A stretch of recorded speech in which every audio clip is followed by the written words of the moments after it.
Hashing and encryption. Hashing and encryption are the two most important and fundamental operations of a computer system. Both of these techniques change the raw data into a different format. Hashing on an input text provides a hash value, whereas encryption transforms the data into ciphertext.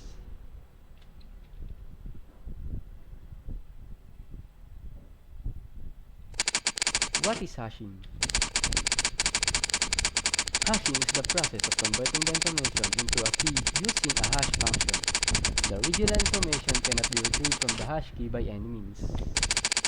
Generally, the hash keys are stored in the database, and they are compared to check whether the original information matches or not. They are generally used to store the passwords for logging. Purpose. The purpose of hashing is indexing and retrieving items from the database. The process is very fast. Security.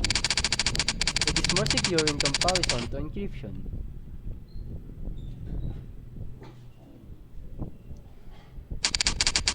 Reverse process.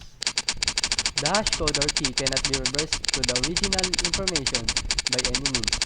It can only be mapped, and the hash code is checked if the hash code is the same the information, otherwise not. The original information cannot be retrieved. It would be impossible to figure out the original data of the function with just the resulting hash, as not much of that data is left. The only workable method is to brute force every possible combination.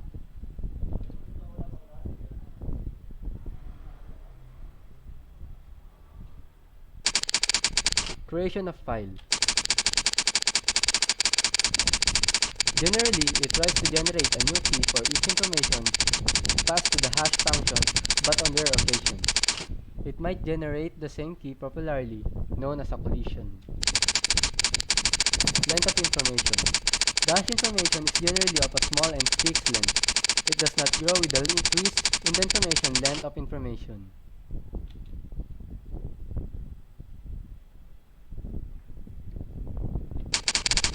What is encryption?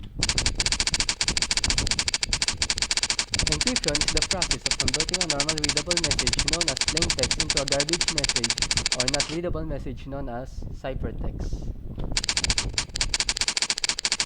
The ciphertext obtained from the encryption can easily be transformed into plain text using the encryption key.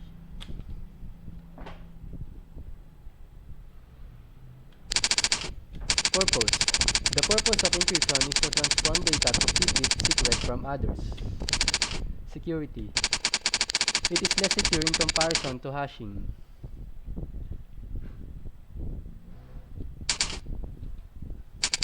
Reverse process.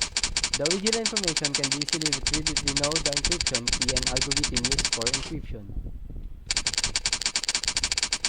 The conversion of encrypted data into its original form is called decryption. It is generally a reverse process of encryption. It decodes the encrypted information so that an authorized user can only decrypt the data because decryption requires a secret key or password. Creation of file. It will always generate a new key for each information.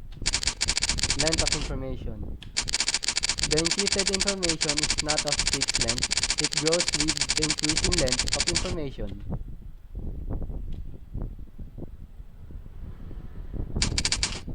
The difference between hashing and encryption. Data once hashed into unreadable string cannot be reverted back. The unreadable characters of a fixed length. There is no use of keys in hashing. It is generally used to verify that data is not altered on its way. Encryption. Data encrypted can be decrypted back. The unreadable characters not of a fixed length. Keys are used in encrypting. It is used to make original data unintelligible to third party.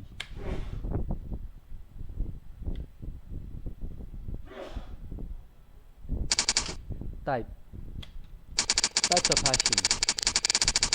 Message digest algorithm 5 MD5 It is a cryptographic hash algorithm that can be used to create a 128-bit string value from an arbitrary length string. Secure hash algorithm 2. It is a set of cryptographic hash functions designed by the United States National Security Agency or NSA and first established in 2001. They are built from one-way compression function itself built using Davis-Mayer structure from a specialized block cipher. A cyclic redundancy check 32.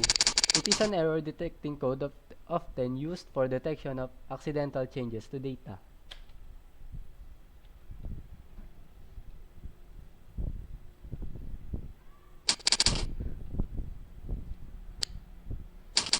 Types of encryption. Data encryption DES standard has been found vulnerable against very powerful attacks, and therefore the popularity of DES has been found slightly on the decline. The Advanced Encryption as Standard (AES), it is an iterative rather than physical cipher. It is based on substitution permutation network. It comprises of a series of linked operations, some of which involve replacing inputs by specific outputs, and others involve shuffling bits around. Aribes-Shamir-Adleman, or RSA. It is a public key crypto system that is widely used for secure data transmission. It is also one of the oldest.